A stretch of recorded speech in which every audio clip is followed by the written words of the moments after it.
네, 기도하고 말씀 전하도록 하겠습니다. 하나님 감사합니다. 오늘도 이렇게 찬양을 준비해 준 우리 실로암 찬양팀과 여전도의 위 하나님께서 기뻐 받으신 줄 믿습니다.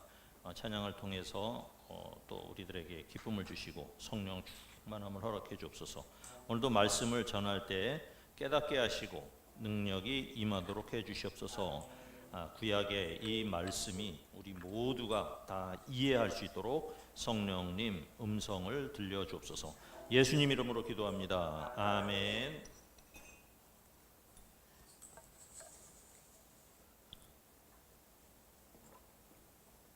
네, 오늘 말씀은 모압 땅에서 세운 언약이라는 말씀으로 전하도록 하겠습니다.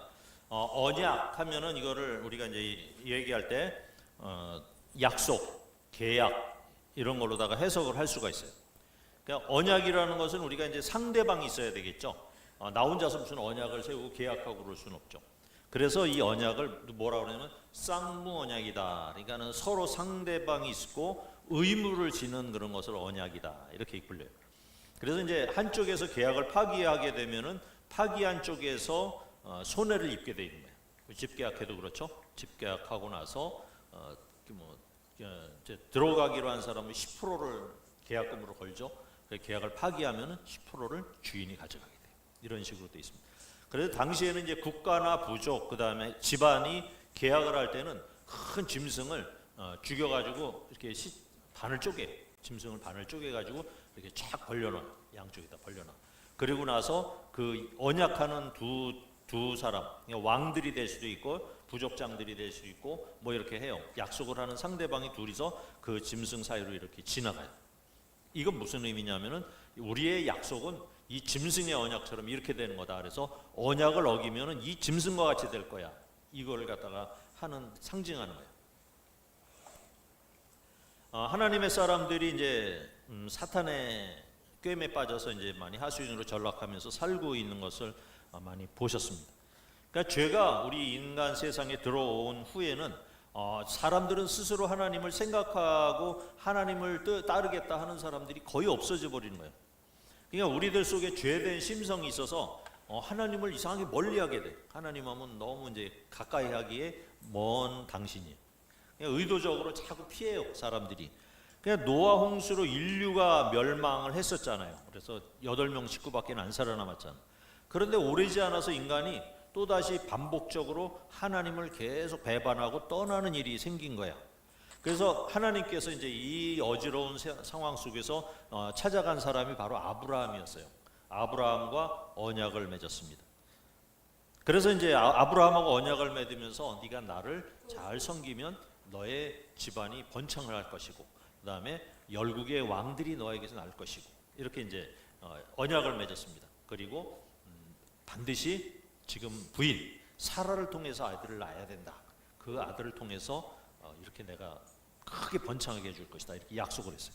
그리고는 이제 아브라함하고도 짐승을 갈라서 언약식을 맺었는데 아브라함을 안 지나고 하나님만 쑥 지나가신 거예요. 그러니까 하나님만 이제 언약을 지키겠다 하는 거예요.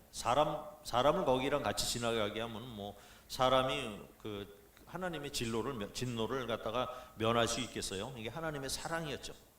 먼 훗날 이스라엘 백성들이 이제 애굽으로 다 내려갔어요. 그리고 나서 거기에서 큰 민족을 이루었습니다.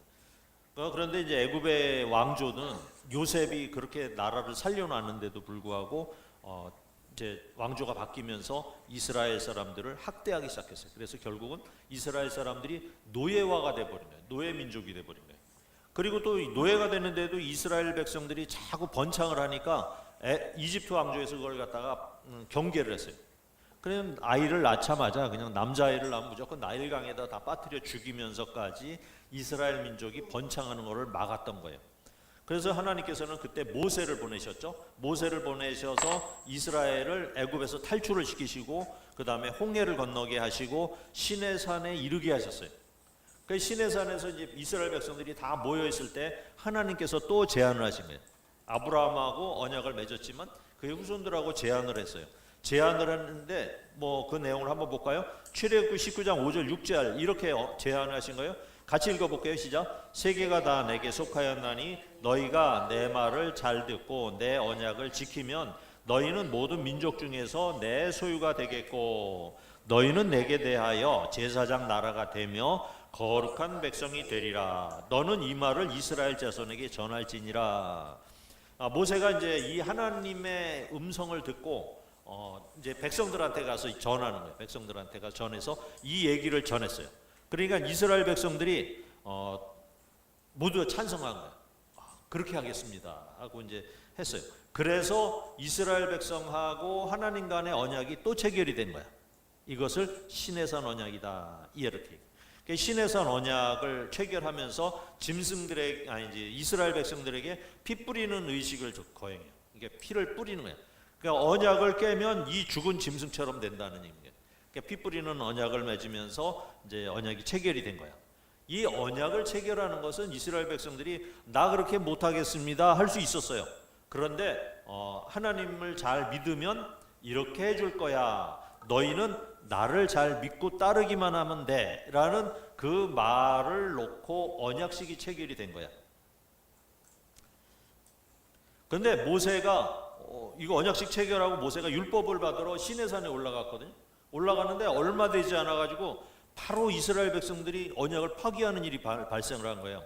금송아지를 만들어서 이것이 여호와다 하면서 막 섬기고 뛰놀고 막 이러는 일이 생겨버린 거예요. 그런데 이제 이 언약이 파기가 되면 한쪽은 죽어야 되잖아. 그래서 이스라엘 백성은 죽어야 되는 상황이 돼버린 거예요. 하나님께서도 답답하시겠죠.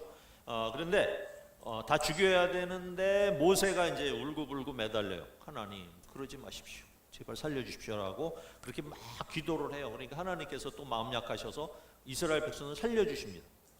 그리고 이제 그때 모세가 이제 십계명 돌판을 들고 와서 바닥에다 깨버렸잖아요. 그러니까 모세한테 그럼 다시 올라와라 하고 시내산에 다시 돌판을 또 만들어 가지고 이제 올라갔어요. 올라가서 하나님께서 거기서 계명을 또 주셨어요. 그게 율법이에요.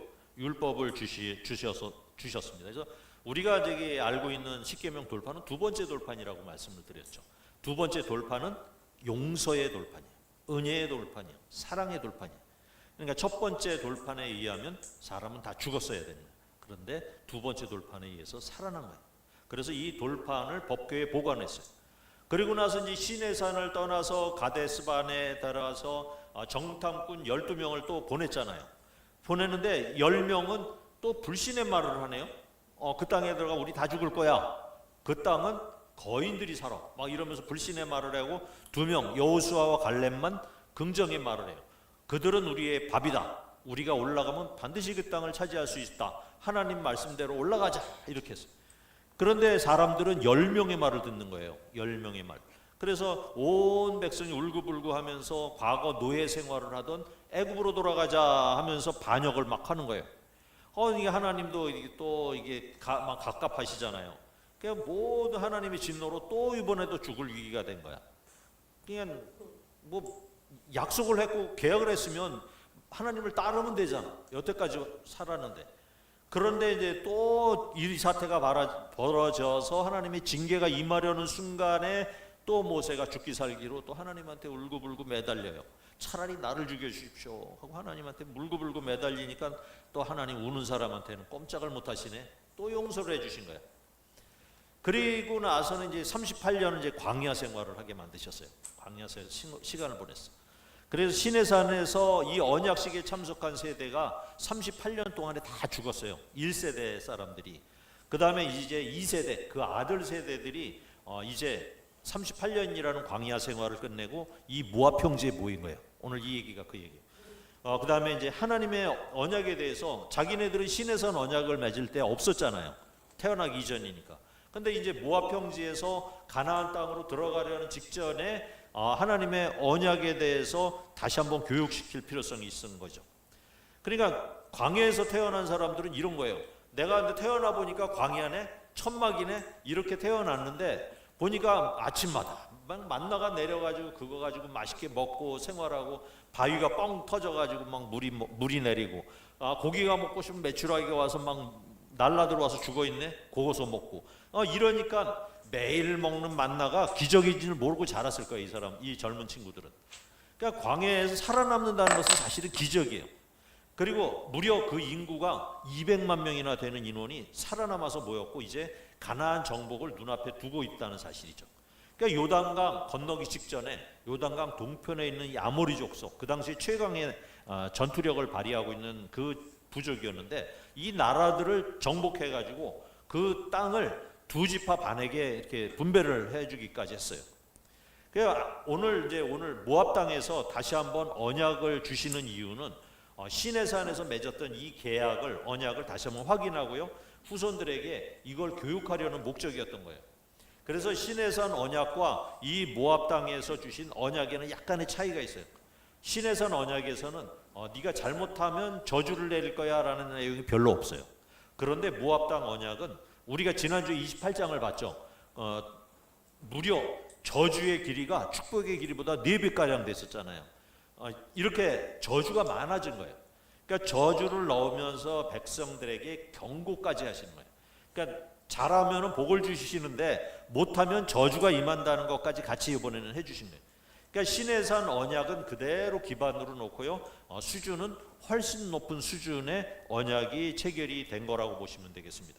1절, 2절, 3절을 같이 보겠습니다. 시작. 호렙에서 이스라엘 자손과 세우신 언약 외에 여호와께서 모세에게 명령하여 그들과 세우신 언약의 말씀은 이러하니라. 모세가 온 이스라엘을 소집하고 그들에게 이르되 여호와께서 애굽 땅에서 너희의 목전에 바로와 그의 모든 신하와 그의 온 땅에 행하신 모든 일을 너희가 보았나니 곧 큰 시험과 이적과 큰 기사를 내 눈으로 보았느니라. 이번에 이제 모세가, 우리가 신명기를 보면서 세 차례의 모세 설교가 있었는데요, 이번이 이제 설교를 하고 나면은 모세는 이제 죽게 돼 있어요. 가나안 땅에 못 들어가요. 그러니까 아쉽지만은 이제 자기 백성들하고는 헤어져야 돼요. 피할 길이 없는 거예요. 그런데 이제 1세대 조상들의 반역으로 인해서 멸망당할 고비를 갖다가 참 많이 남겼어요. 그래서 이제 다음 세대에게, 이제 가나안 땅에 들어갈 세대들에게 율법을 직접 전달해야 되겠다, 이렇게 마음이. 그리고 2세대 너희들은 이제 1세대에서 거절하고 반역을 했지만 2세대 너희들은 하나님만 믿고 따라라, 이거를 갖다가 꼭 전하고 싶었던 사실이죠. 그러니까 자기 동족들에게 하나라도 더 전해주고 싶은 간절한 마음이 있는 것이 바로 이 신명기예요. 왜 그렇게 지속적으로 자기 백성들, 1세대 사람들이나 2세대 사람들이나 거의 비슷한데 왜 시간만 되면 이렇게 하나님을 반역을 하는 것일까요? 약속을 했는데 왜 안 지키는 것일까요? 이거는 바로 깨닫지 못했기 때문이라는 거예요. 깨닫지 못했기 때문이다. 시내산에서 하나님이 강림하는 것까지 봤는데도 그래도 사람들이 깨닫지 못하는 거예요. 우리는 기적을 보면 깨달을 것 같잖아요. 하나님의 말씀을 들으면 깨달을 것 같잖아. 그런데 깨달음이 없는 거야. 그 이유가 뭐냐? 4절에 나오는데요. 같이 볼게요. 그러나 깨닫는 마음과 보는 눈과 듣는 귀는 오늘 여호와께서 너에게 주시지 아니하였느니라. 결국 우리가 하나님을 믿는 것도 깨닫게 해주셔야 돼요. 하나님께서. 하나님이 주셔야지만 믿을 수가 있다는 거예요. 그러니까 우리가 신앙생활을 한다고 어려서부터 다녔지만 몇십 년을 다녀도 그때나 지금이나 뭐 똑같은 사람들이 있어요. 하나님께서 눈과 귀를 열어주시지 않았기 때문이라는 거예요. 광야 생활을 하는 동안에 이스라엘 백성들은 옷이나 신발 걱정은 하지를 않았어요. 하나님께서 또 때마다 이렇게 공급을 해주시기도 하고요. 또 이렇게 좀만 읽으면 다 헤어지고 너덜너덜할 거예요. 그런데 그게 헤어지거나 닳지 않게 또 하나님이 해주셨다는 얘기예요. 이 광야에서의 생활이지만 의복을 입고 사는 거에는 하나님이 부족함이 없게 해주셨기 때문에 하나님의 백성으로서 거지같이 지내지 않고 그나마 깔끔하게 지냈다. 이걸 갖다 우리가 알 수가 있는 거죠.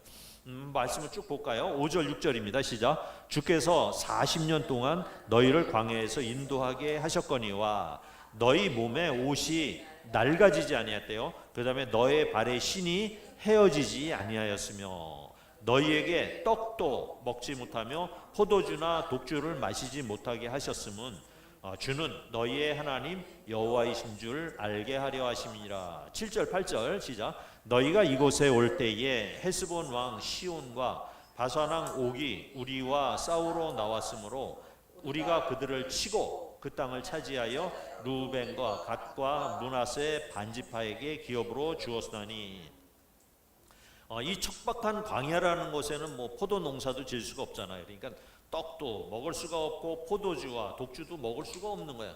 여기에 포도주는 이제 보통 그쪽 사람들은 음료수로 사용해요. 포도주를 이렇게 갖고 다니면서 우리가 이제 물 먹듯이 포도주를 먹는 음료수고요. 이 독주라는 것은 뭐 고량주 이런 게 아니라 그냥 일반적인 술, 그냥 보리로다가 하면 뭐 맥주나 뭐 이런 것들 있잖아요. 그런 술들을 일반적으로 얘기해서 독주라고 이제 썼는데 우리나라 번역할 때 우리나라 말에서는 독주라고 쓴 거예요. 그러니까 술들을 얘기해요. 그러니까 떡이나 포도주나 술 종류는 먹고 마시는 것. 우리가 일상생활을 살아갈 때 먹고 마시는 모든 것을 통칭하는 용어예요. 인간이 살아갈 수 있는 그런 환경이 아닌데도 불구하고 하나님께서 만나와 메추라기를 주시고요, 바위에서 나오는 생수를 공급해서 건강하게 지내게 됐습니다. 그러니까 이 만나에는 인간이 필요로 하는 모든 미네랄 성분, 단백질, 비타민이 모두 풍부했던 것 같아요. 그러니까 만나를 먹었는데도 영양실조도 안 걸리고요, 병도 걸리지 않고 40년을 광야에 살았는데 모두가 건강했어요. 체력도 좋았고 싸움도 잘했어요. 그렇게 우리 지냈다면은 하나님을 그럼 이제 인정을 해야 되잖아요. 이스라엘 백성들은 우리가 먹을 것이 없어, 포도주도 없어, 독주도 없어, 술도 없는데 그런 세상적에서 먹는 것들 아무것도 안 먹고 하나님이 주시는 것만 먹고 살았는데 하나님의 은혜고 하나님의 기적이다 이렇게 생각을 하고 하나님만이 나의 하나님입니다 이렇게 인정을 해야 돼야 되는데 왜 사람들이 그렇게 생각을 안 할까요? 그리고 또 한 가지 중요한 걸 또 했잖아요. 광야 생활을 했지만은 군대를 조직을 했죠. 군대를 조직을 했는데 40년 동안 군대가 그 앞뒤로 이끌면서 막 지나다니기도 했지만은 이 군대가 조직이 됐어도 다른 나라들하고 전쟁한 경험이 별로 없어요. 그냥 군대만 있는 거야. 막 그냥 모여 하면 줄 쫙 세워서 왔다 갔다 하기만 했어요. 그렇게 됐던 군대였는데 이 강력한 아모리 족속이라는 것은 그 당시 그쪽 지역에서는 최고로 강한 군대였거든요. 그런데 이 전쟁이 붙었는데 이스라엘 민족들은 피해가 없이 완전히 그쪽을 전멸을 시켜버린 거예요. 그래서 북쪽에는 이제 남쪽에는 아모리 왕 시온이 있었고요, 북쪽에는 바산 왕 옥의 나라, 이 두 나라를 완전히 전멸을 시켜버리고 그 땅을 이스라엘 백성 중에서 두 지파 반한테 나눠준 거예요. 그런데 하나님께서 또 걱정하시는 부분이 있는 거예요. 이렇게 전쟁에서도 이기하고 먹을 것도 충분하게 주시는데 돌아다니면서 이제 이 나라 저 나라 봤을 거 아니에요. 싸우면서 봤더니 그 나라 사람들은 화려해요. 또 자기 하고 싶은 거 다 하고 다녀요. 그냥 우상도 화려하게 만들어 놓고 엄청 큰 우상을 만들어 놓고 거기에 막 절하고 막 제사 지내고 그러는데 누가 뭐라는 사람도 없어. 그 다음에 뭐 자유로워 보여요. 그 다음에 음란하게 그냥 뭐 쾌락을 즐기며도 살아도 그 뭐 누가 뭐라 그러지 않아요. 그런데도 불구하고 잘 먹고 잘 살아. 우리는 하나님만 섬기고 살아도 이렇게 만나밖에 안 먹는데. 그러니까 전쟁에도 승리하고 그렇게 했지만은 이방인들이 사는 삶을 보게 되죠. 그래서 두 가지 중에서 하나 고민을 하지 않겠어요? 우리도 마찬가지겠죠. 우리가 하나님만 섬기다가 이제 젊은 친구들이 특별히 그러잖아요. 세상에 나가서 직장 생활을 딱 하니까 얼마나 재밌어.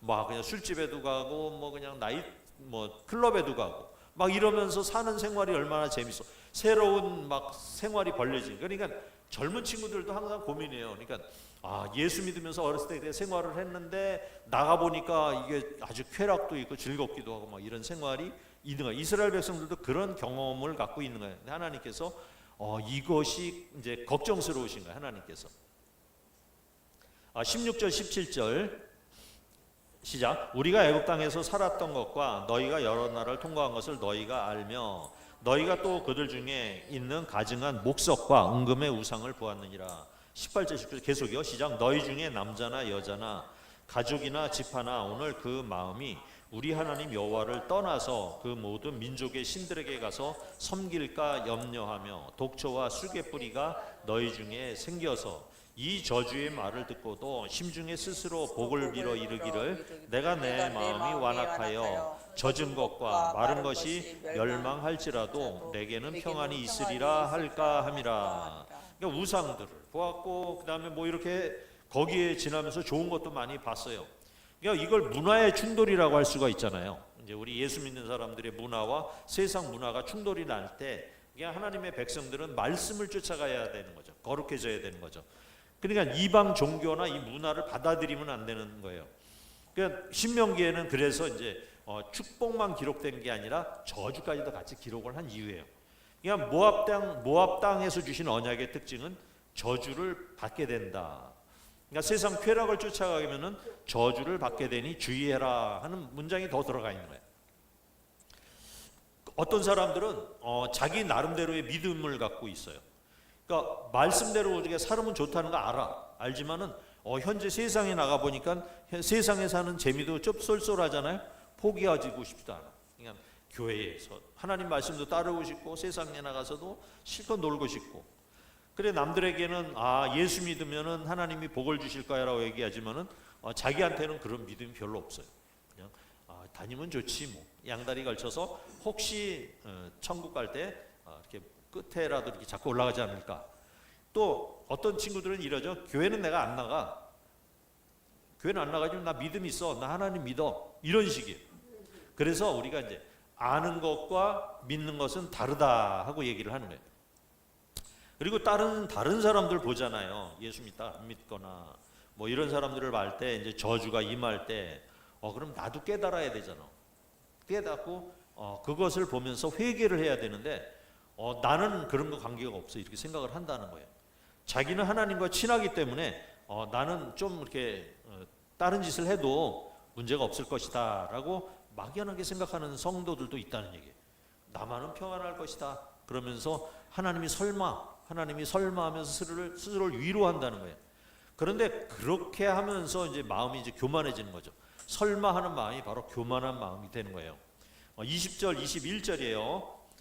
시작. 여호와는 이런 자를 사하지 않으실 뿐 아니라 그 위에 여호와의 분노와 질투의 불을 부으시기에 또 이 책에 기록된 모든 저주를 그에게 더하실 것이라. 여호와께서 그의 이름을 천하에서 지워버리시되 여호와께서 곧 이스라엘 모든 지파 중에서 그를 구별하시고 이 율법 책에 기록된 모든 언약의 저주대로 그에게 화를 더하시리라. 복을 주신다는 것 위에 이제 저주라는 용어를 쓰면서 더 강력히 말씀하시는 거예요. 꼭 지켜라. 그러니까 신의 선 언약이 복을 주는 거로 끝났는데 지금은 이제 복과 저주의 길을 갖다가 한꺼번에 주셨다. 이렇게 주신 거죠. 그래서 이제 모세는 모든 백성들을 다 이제 불러 모아요. 10절 11절 보겠습니다. 시작. 오늘 너희 곧 너희의 수령과 너희 지파와 너희 장로들과 너희의 지도자와 이스라엘 모든 남자와 너희의 유아들과 너희의 아내와 및 내 진중에 있는 객과 너를 위하여 나무를 패는 자로부터 물 깃는 자까지 다 너희의 하나님 여호와 앞에 서 있는 것은 출애굽기 19장을 우리가 이제 옛날에 배워서 넘어갔지만 다시 한번 생각을 해보면은 그 당시에는 모세가 이렇게 말하고 대화한 사람들은 70명의 장로들이었어요. 그러니까 지도자들하고 얘기를 했고요. 그래서 이제 언약을 맺었었는데 그때 이제 하겠느냐 하고 물으니까 이제 지도자들이 그렇게 하겠습니다 하면서 백성들도 그렇게 얘기한 거예요. 그렇게 언약의 대상들이 어느 정도 좀 제한이 있었어요. 그런데 오늘 모압 땅에서 온 언약식의 모이라는 이 멤버들은 누구냐면은 이스라엘 백성뿐만 아니라 외국인, 그다음에 객이라 하면 손님들이죠. 그다음에 노비, 하인, 어린아이, 애기들, 빠장빠장 걸어다니는 유아들까지 다 불러 모으라. 다 오라. 12절 13절입니다. 시작. 내 하나님 여호와의 언약에 참여하며 또 내 하나님 여호와께서 오늘 내게 하시는 맹세에 참여하여 여호와께서 내게 말씀하신 대로 또 내 조상 아브라함과 이삭과 야곱에게 맹세하신 대로 오늘 너를 세워 자기 백성을 삼으시고 크는 친히 내 하나님이 되시려 함이리라. 1세대 조상들이 맹세를 하고도 수시로 반역을 하고 배신했다. 이제 2세대인 너희들은 다시 하나님과 언약을 맺자 하는 거예요. 조상들의 언약을 기반으로 너희들이 여기까지는 왔지만 이제는 너희들 한 사람 한 사람이 다 각자의 신앙 고백을 하라는 의미예요. 그러니까 그 공동체에 있는 노비나 이런 것까지 어린 아이까지도 다 모여서 각자의 신앙 고백을 하라는 거예요. 하나님께서는 지금도 마찬가지예요. 여러분들의 하나님이 되고 싶어 하신다는 얘기예요. 그냥 남들의 신앙 고백은 전혀 관련이 없어요. 여러분들 마음에 진정한 하나님을 향한 신앙 고백이 중요한 거예요. 그러니까 아버지가 목사이거나 장로이거나 몇 대를 장로나 목사 집안으로 살았더라도 아무 소용이 없다는 얘기예요. 각각 개인의 하나님을 믿으시고 여러분들이 직접 하나님을 모셔드리기를 바라는 거예요. 오늘 이 말씀. 기독교는 부모의 신앙으로 자식이 신앙이 이어진다는 보장을 할 수가 없어요. 하나님의 은혜로 그런 경우들은 있지만 성경은 그렇게 얘기하지 않아요. 이 이야기가 이제 유다 왕 아하스, 요즘 성경 새벽에 읽는데 정신 빠진 왕이 하나 있었어요. 여호와 하나님이나 이방신이나 그게 그거지 하면서 온갖 우상 숭배도 다 우상 숭배까지 다 했던 사람이에요. 그리고 또 이방에 가서 이제 자기가 섬기는 나라에 가서 신전 제단이 멋있는 걸 봤어요. 얼마나 화려하고 멋있는지 그걸 예루살렘의 성전을 제단하고 바꿔버린 거예요. 이 사람은 웅장하고 화려하고 크면 하나님께서 좋아하실 것이다 이렇게 생각을 한 것 같아요. 그러니까 뭐 이 사람은 엉망이에요. 뭐 우상 숭배도 하고 막 이러니까는. 그런데 그 아들 히스기야가 있어요. 히스기야는 또 달라요. 하나님을 두려워하고 잘 섬길 줄도 알았어요. 그래서 그는 다 원상복귀하고 하나님께 기도를 해서 뭐 생명도 연장받는 그런 놀라운 일도 체험을 했어요. 이 사람은. 그런데 또 히스기야의 아들 므낫세가 있는데 이놈은 또 천하의 못된 놈이네. 그러니까 선지자를 막 죽여. 근데 어떻게 죽이느냐? 판자 사이에다가 선지자들을 목사들을 묶어놓고 끈으로 묶어놓고 톱으로 그냥 통째로 잘라버리는 그렇게 막 하는 이 못된 놈이었어요. 그러니까 왕들이지만 할아버지, 아버지, 아들이 다 신앙이 다른 거예요. 믿음도 달라요. 그래서 오늘 모압 땅의 언약식은 이런 거예요. 시내산 언약 이후에 이제 다시 신앙을 다짐하는 집회가 된 거예요. 14절 15절 시작. 내가 이 언약과 맹세를 너희에게만 세우는 것이 아니라 오늘 우리 하나님 여호와 앞에서 우리와 함께 여기 서 있는 자와 오늘 우리와 함께 여기 있지 아니한 자에게까지니이다. 이 언약의 특징이 있다면은 당대에 있었던 이스라엘 백성들만 향한 것이 아니라 아까는 이제 노예라든지 아이까지 해당이 됐는데 오늘 이 성경 말씀을 보니까 지금 세대가 아닌 세대까지 포함이 됩니다. 미래에 함께 있을 세대, 먼 후손까지 이 언약이 영향을 미칠 것이다. 이 얘기를 하고 있는 거야. 이 언약식은 그래서 지금 여기를 살아가는 지금 여기 와 있는 우리에게도 이것이 적용이 된다는 얘기를 하는 거야.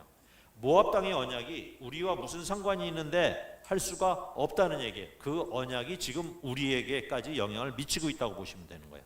성경 말씀 한번 쭉 볼게요. 22절 시작. 너희 뒤에 일어나는 너희의 자손과 멀리서 오는 객이, 뒤에 일어나는 너희의 자손까지 얘기를 했죠. 그 다음에 멀리서 오는 객이 그 땅에서 재앙과 여호와께서 그 땅에 유행시키는 질병을 보며 다음 그 온 땅이 유황이 되며 소금이 되며 또 불에 타서 심지도 못하며 결실함도 없으며 거기에는 아무 풀도 나지 아니함이 옛적에 여호와께서 진노와 격분으로 멸하신 소돔과 고모라와 아드마와 스보임의 무너짐과 같음을 보고 물을 것이요 여러 나라 사람들도 묻기를 여호와께서 어찌하여 이 땅에 이같이 행하셨느냐 이같이 크고 맹렬하게 노하심이 무슨 뜻이냐 하면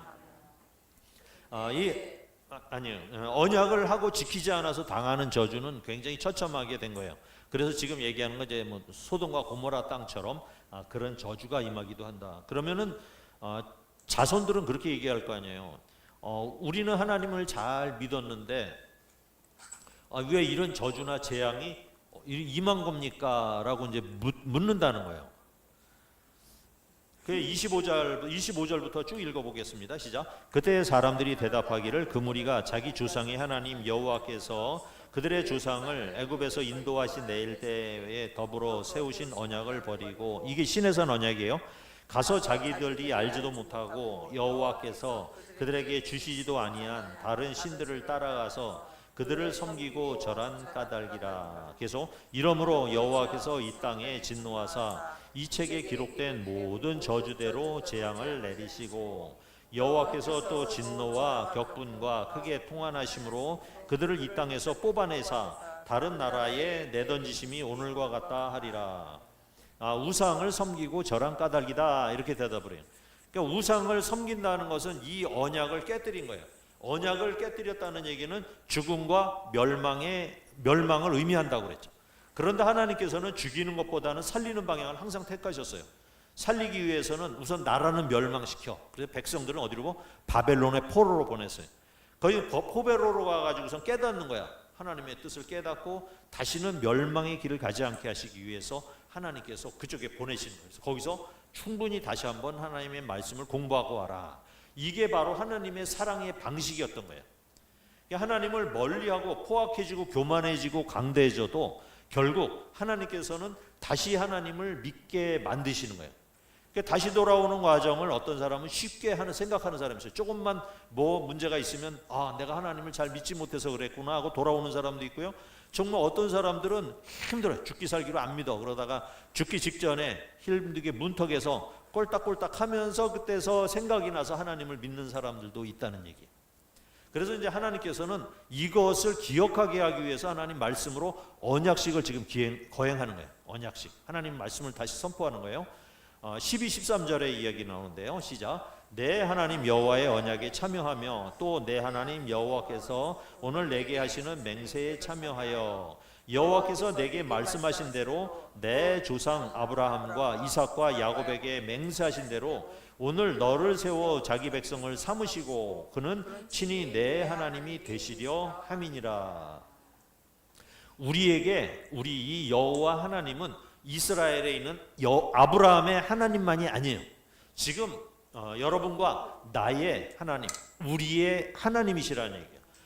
그분은 지금 여러분들에게 임재하시고 여러분을 가장 좋은 길로 인도하시기 위하신 분이라는 얘기예요. 성도님들은 오늘 이 모압 땅의 언약식에 지금 같이 참여하셔야만 하는 거예요. 마음속으로 하나님의 말씀에 순종하는 삶을 살겠습니다라고 고백을 하셔야 되고요. 맹세를 하시기를 바랍니다.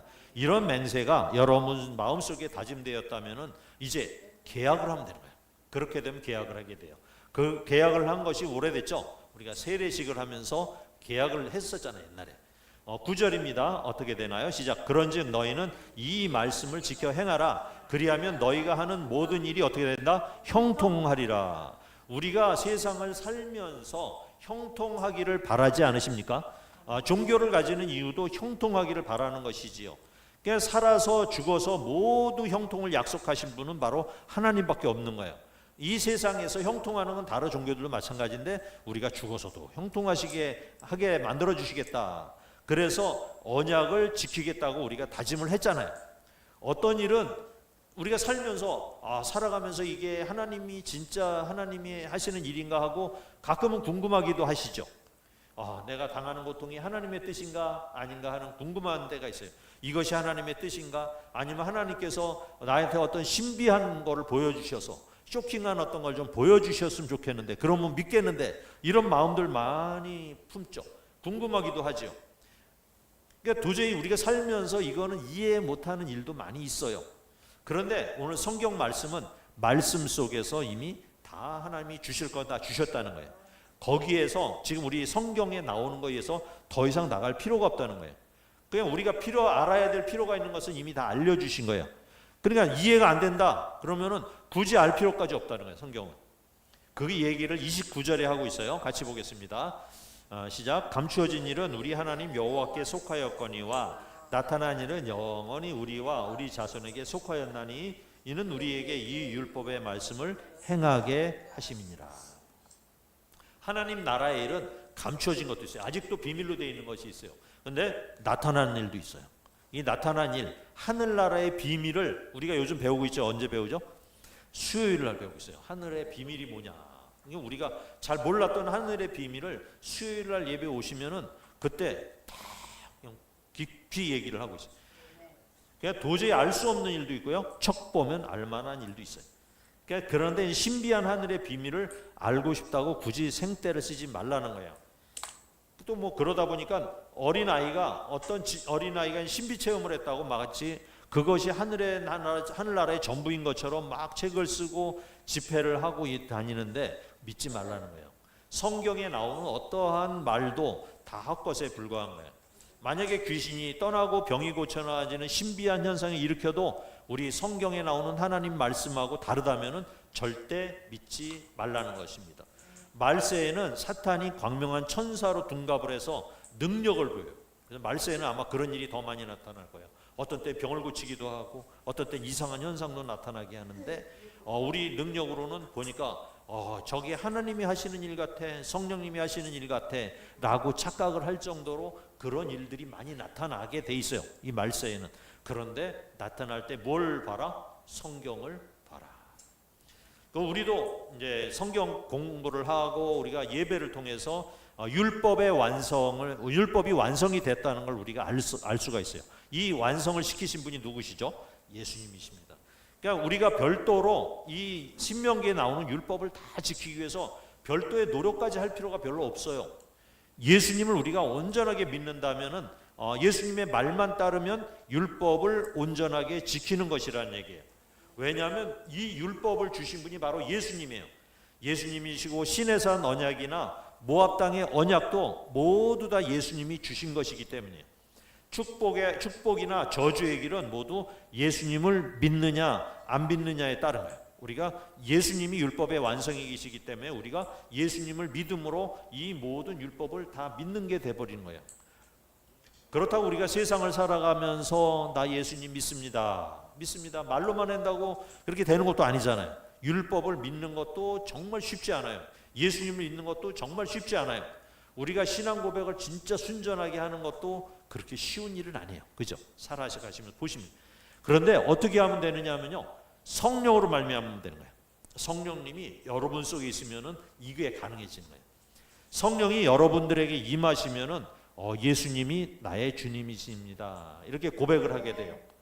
그러니까 내가 예수님을 고백하는 그 일 자체도 성령님이 내 속에 계시지 아니하면 불가능하다는 거예요. 성경에는. 그러니까 성령으로 말미암지 않고는 그 누구도 예수를 시인할 수 없느니라 분명히 얘기를 하고 있어요. 그래서 오늘 모압 땅 언약의 완성은 결국 예수님이심을 우리가 믿고요. 예수 믿는 성도님 되시기 축원드립니다. 아멘. 우리 같이 찬양하겠습니다. 주가 일하